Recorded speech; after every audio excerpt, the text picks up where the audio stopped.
하나님이 주시는 말씀 고린도후서 12장 1절에서 4절입니다. 고린도후서 12장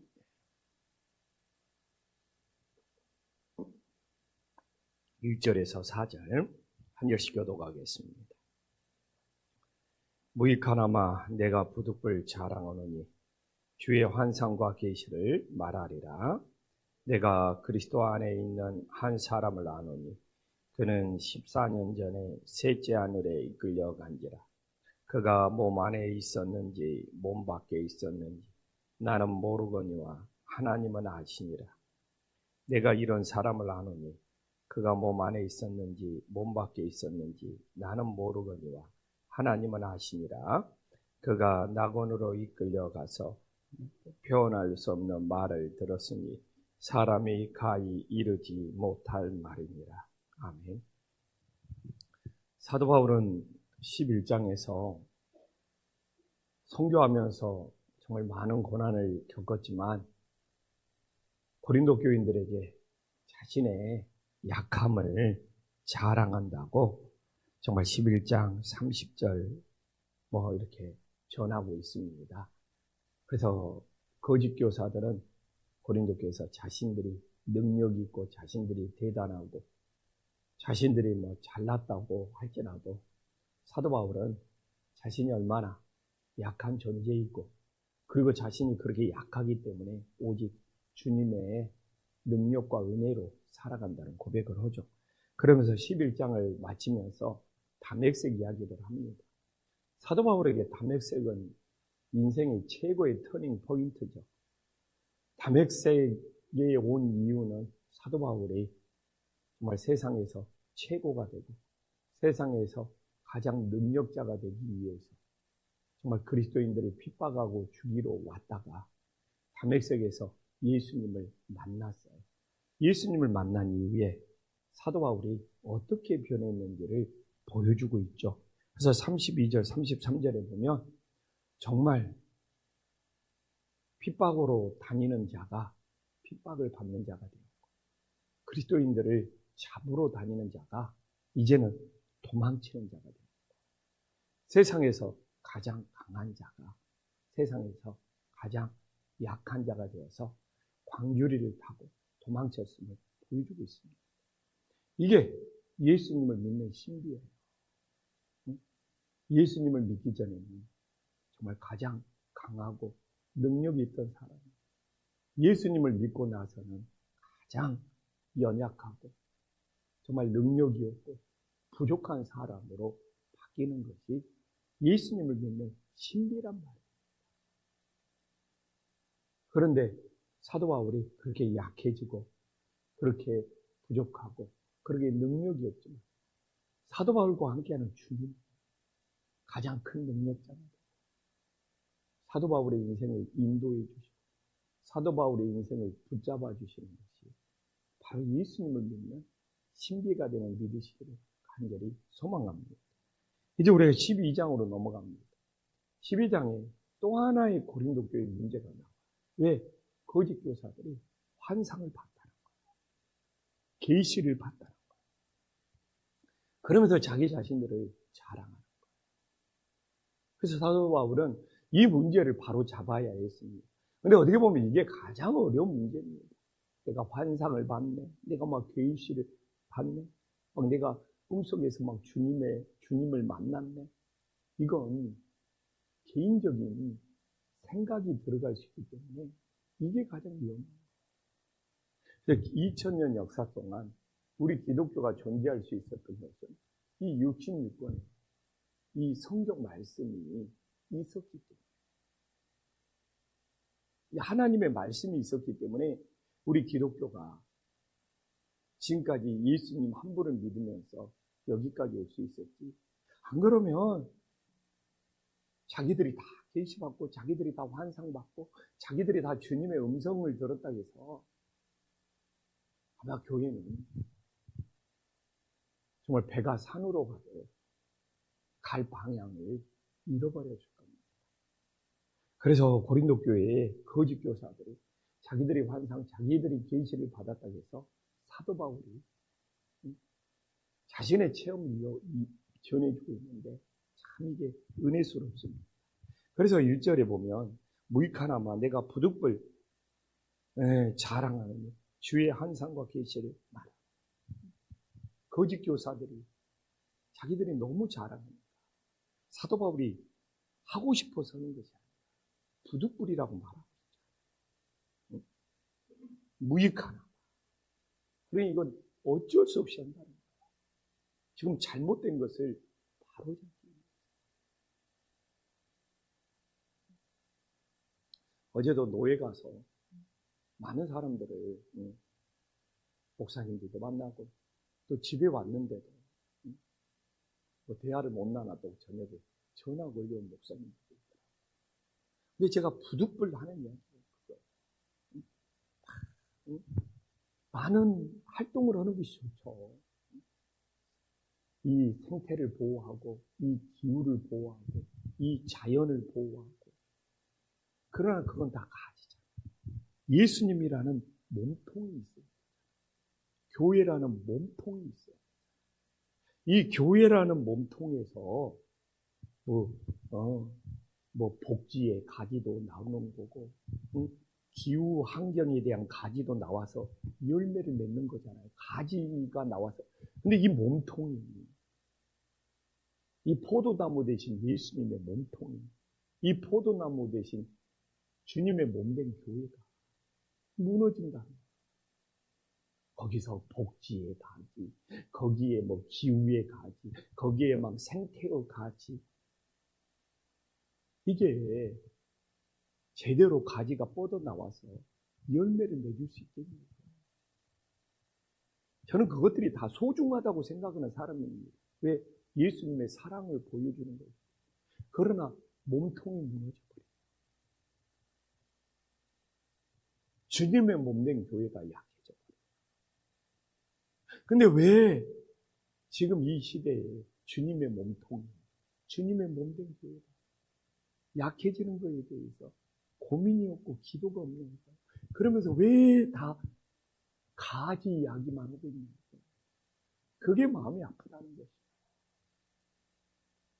이 복지의 가지가, 이 기후의 가지가, 이 생태의 가지가 사실 선교도 그렇습니다.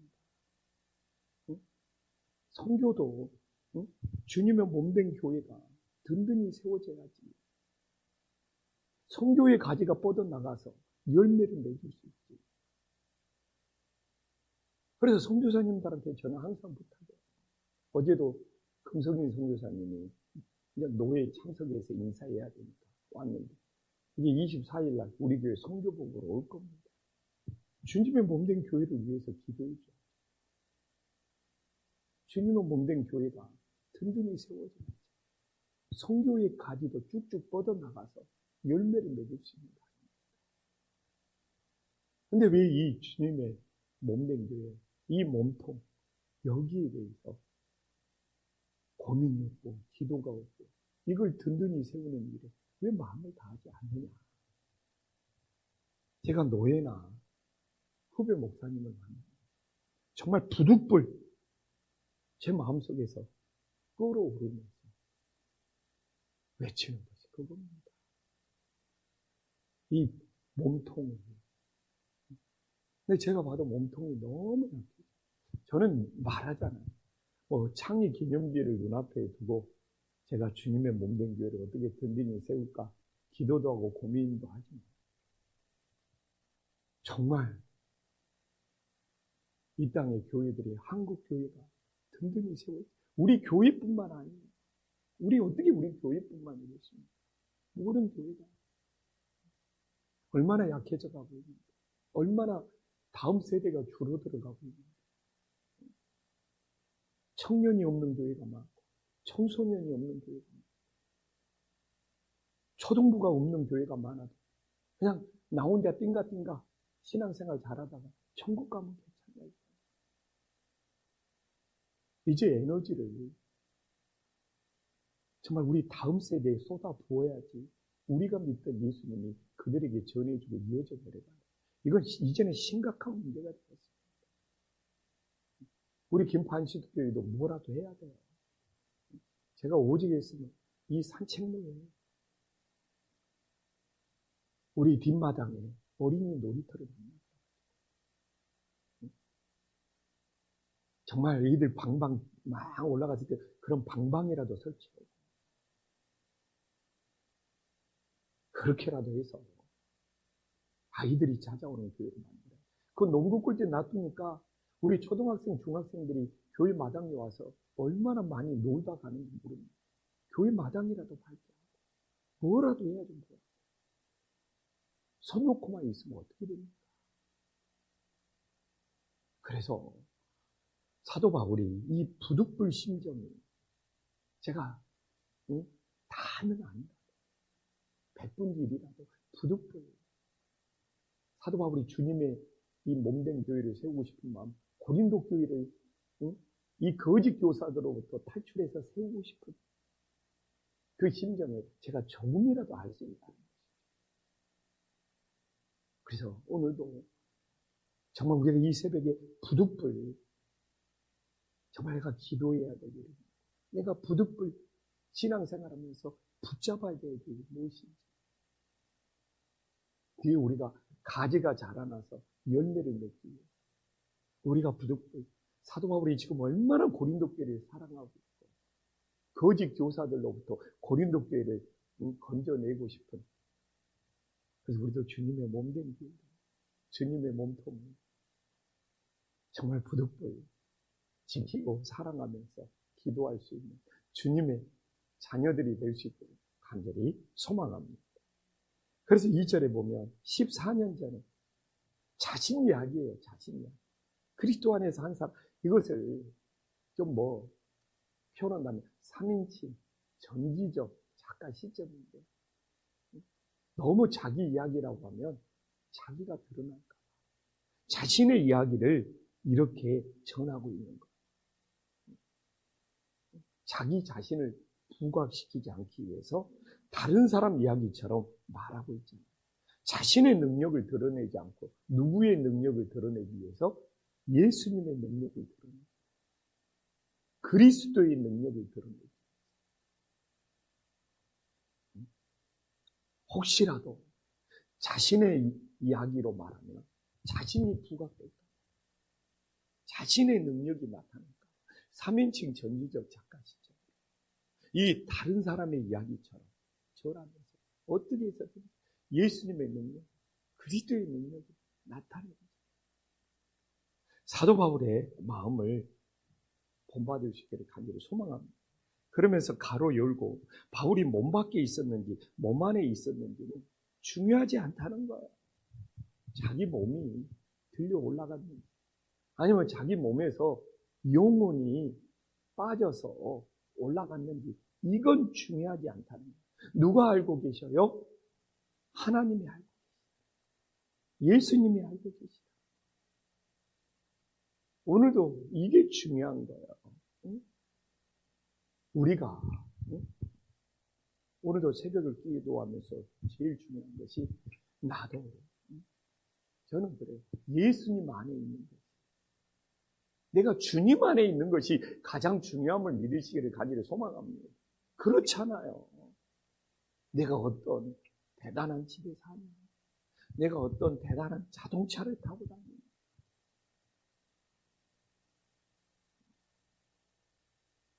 중요한 것은 내가 예수님 안에 있는 것이 중요해요. 내가 예수님과 함께 있는 것이 더 중요해요. 그것보다 더 중요한 것이 사도 바울도 그러잖아요. 자기 몸이 들려 올라갔는지 자기 몸에서 영혼이 빠져나갔는지 이게 중요한 것이 아니라 하나님이 알고 계시다는 것이 주님이 알고 계시다는 것이 중요한 거예요. 가끔 그냥 저는 목회자로 갈 때 성도님들의 숫자가 많답니다. 제 마음을 몰라주고 제 마음을 오해하는 사람도 있고 알지 못하는 사람도 있어요. 예전에는 해명도 하고 싶고 변명도 하고 싶고 그래서 광고 시간에 가끔 제 억울한 심정을 말하기도 해요. 근데 말하면 오히려 역효과는 요새는 그런 심정. 주님이 알고 계세요. 주님이 알고 계세요. 속상할 때 많죠. 교회 사정이 어떤지도 모르고, 우리 교회가 어떤 어려움이 있는지도 모르고, 이거 해달라, 저거 해달라, 이것 바꿔달라, 저것 바꿔달라, 이거 고쳐달라, 저거 고쳐달라. 교회가 어떤 사정인지, 교회가 지금 무엇을 가장 중요하게 생각하는지도 모르고,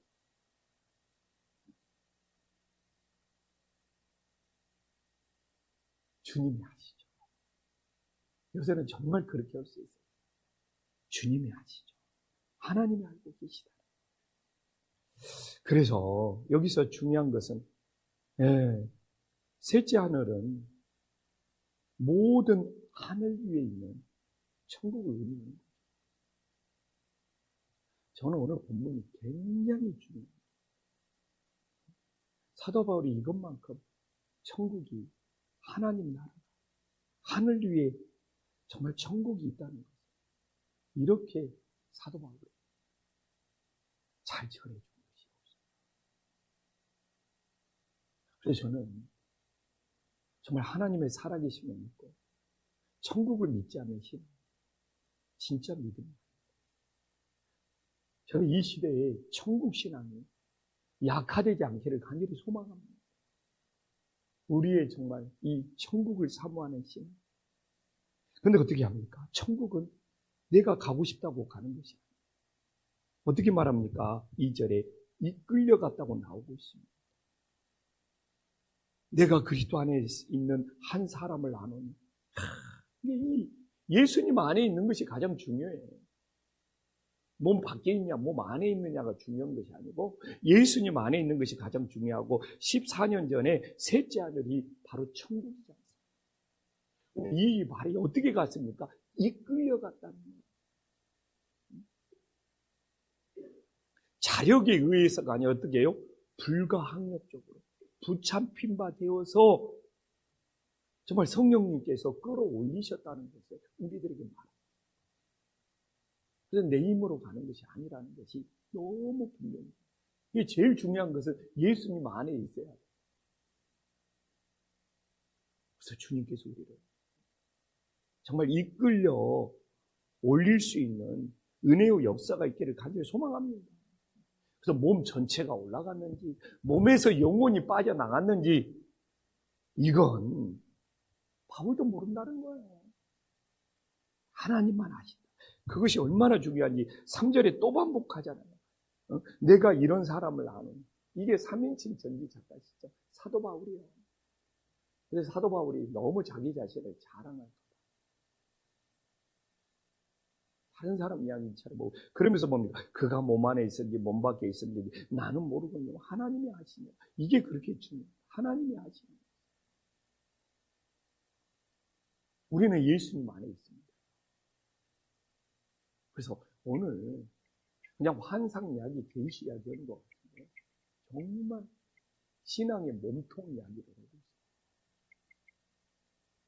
그래서 오늘도 우리가 새벽을 깨어 기도하는 거죠. 예수님 안에서 믿음을 지키다가 우리 모두가 이 셋째 하늘로 천국으로 이끌려 올라갈 수 있는 은혜의 역사가 있기를 간절히 소망합니다. 그래서 사도 바울처럼 부득불, 사도 바울이 그렇게 문제가 많고 갈등이 많고 거짓 교사들이 판을 치고 있죠. 나 같았으면 내가 개척한 교회 10개도 넘어 20개도 넘어오면서 고린도 교회는 이제 나 없는 셈 칠 거야 이럴 수도 있잖아요. 그러나 끝까지 고린도 교회를 사랑하고 고린도 교회를 붙잡고 고린도 교회를 바로 세우고, 그리고 거기 있는 거짓 교사들, 고린도 교인들의 영혼이 속아 넘어가지 않게 만들려고 사도 바울이 이렇게 애쓰는 모습입니다. 이게 지금 고린도 전서부터 지금 고린도 후서, 그리고 고린도 후서 지금 12장까지, 그리고 사도 바울이 드디어 이제 환상 이야기까지 하는 그 바울의 이 부득불 교회를 사랑하는 심정까지 우리 가슴에 담고 이 새벽에 기도할 수 있는 은혜로운 시간이 될 수 있기를 간절히 소망합니다. 기도하겠습니다. 하나님 아버지, 사도 바울의 이 부득불 심정, 이 부득불 속에 담긴 사도 바울의 이 고린도 교회를 사랑하는 것. 정말 거짓 교사가 들어와서 자기들이 환상 계시 받았다. 고린도 교회를 혼란케 만들고 있음에도 불구하고 끝까지 고린도 교회를 지키고 싶고 사랑하고 거짓 교사들로부터 고린도 교회를 빼내고 싶은 이 부득불, 이 사도 바울의 주님의 몸된 교회를 사랑하는 이 간절한 마음, 우리 모두 가슴에 새길 수 있는 은혜로운 아침이 되게 하여 주시옵소서. 하나님 아버지, 사도 바울이 정말 이 셋째 아들 천국에 올라갔다는 것이 우리들에게 얼마나 큰 소망을 줍니다. 주님, 우리도 천국 소망이 있습니다. 사도 바울은 몸 전체가 올라갔는지, 몸에서 영혼이 빠져서 올라갔는지 잘 모르지만 중요한 것은 하나님이 아신다는 거예요. 우리도 신앙생활하면서 사람들이 나를 몰라줄지 하나님이 우리를 알고 계신다는 것으로 위로받게 하여 주시옵소서. 가장 중요한 것은 우리들이 예수님 안에 있는 믿음이 되게 하여 주시옵소서. 하나님 아버지, 정말 천국은 내가 가고 싶어서 가는 것이 아닙니다. 오늘도 이끌려 갔다고 합니다. 우리 모두 예수님 안에서 믿음 지키다가 이 세상 떠나는 날 천국으로 이끌려갈 수 있는 믿음의 자녀들이 되어지게 하여 주시옵소서. 예수님의 이름으로 기도 올리옵나이다. 아멘.